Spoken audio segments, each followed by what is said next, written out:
I'd like to share a personal encounter with you today. Actually, two personal encounters. Both of these incidents happened in southern Somerset County, Mount Davis. If you're trying to find Mount Davis on a map, just look for the highest point in Pennsylvania. And that's where I was. I can't give you the exact dates. I'm guessing that the first incident took place in 2005. I was out hiking with my then girlfriend and a friend of hers.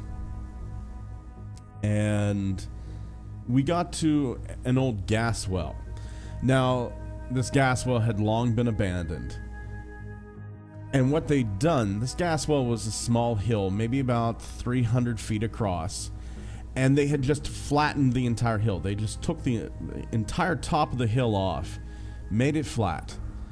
So there are trees surrounding us on every side, and just one road in. And the road was in very poor condition.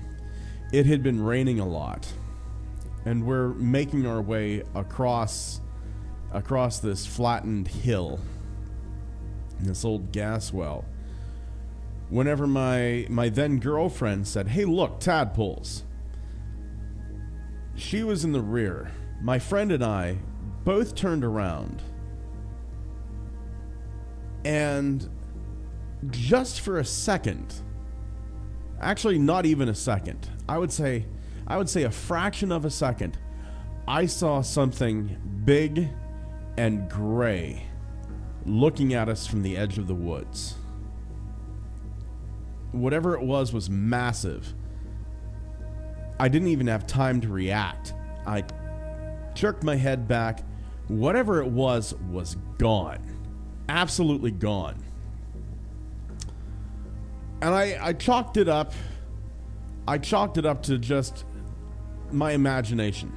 It was an optical illusion. Something in my brain didn't quite connect. And I let it go, but it kept bugging me.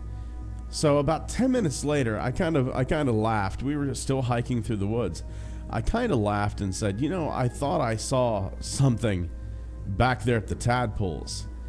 And my then girlfriend's friend said, "Oh, the big gray thing? Yeah, I think I saw that too."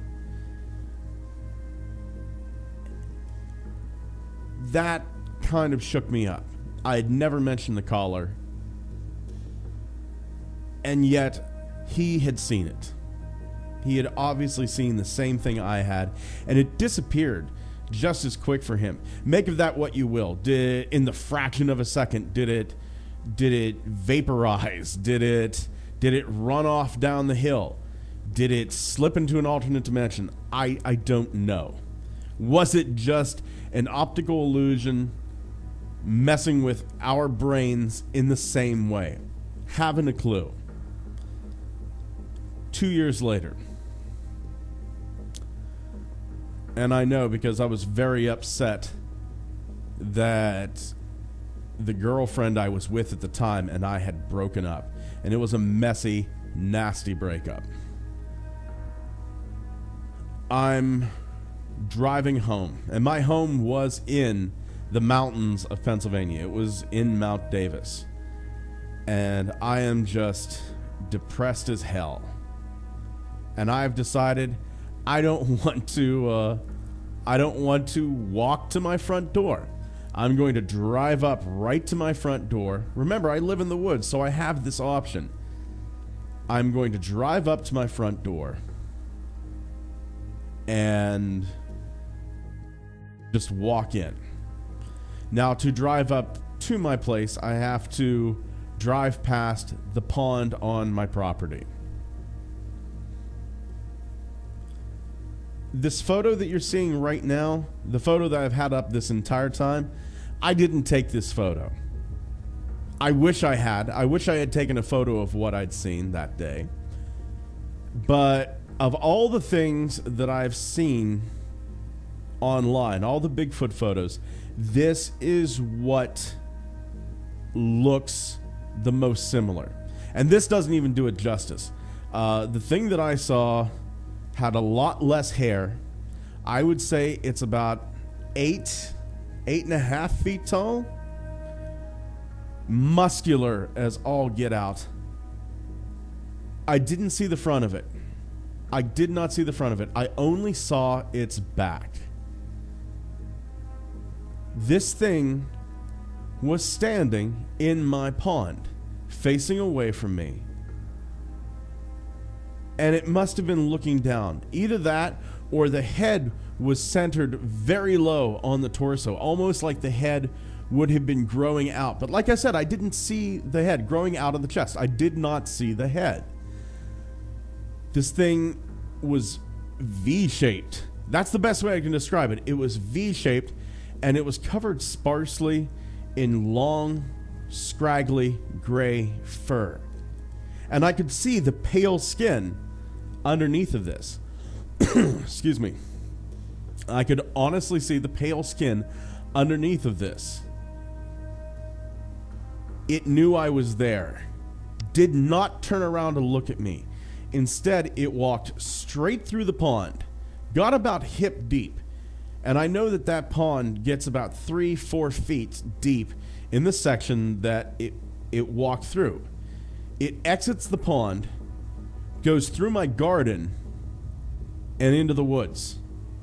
That's it. Gone. I sat in my car, kind of freaked out, honestly, and kind of afraid. I had heard legends of giant skeletons being found in a Native American mound in a little town called Fort Hill that was on the other side of the mountain that I lived on. I had heard the Amish talk of a monster they called the corn monster that would sneak into their fields and eat the corn. And oddly enough, the peaches off the trees. I had never seen large footprints. I'd never seen large footprints. But I did go out, once I got myself collected and calmed down, I did go and snap these 2 photos that you are seeing right now.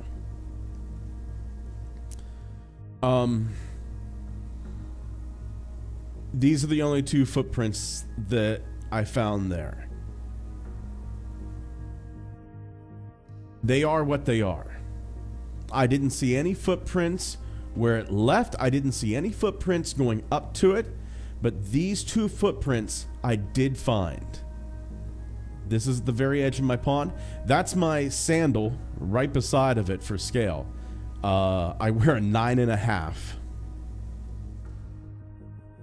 And make of that what you will. Make of that what you will. I've heard, like I said, I've heard of other people seeing things up on Mount Davis. Not very many, but a few. And like I said, I'd heard of the Amish speak of the corn monster. Not too long after that, I ended up having to move. Didn't want to. It's a long, drawn-out story. And I do miss living in the woods. Someday I hope to get back there. And I do hope, as terrifying as these encounters were, especially the second one, I really do hope I get to see this creature again in my lifetime.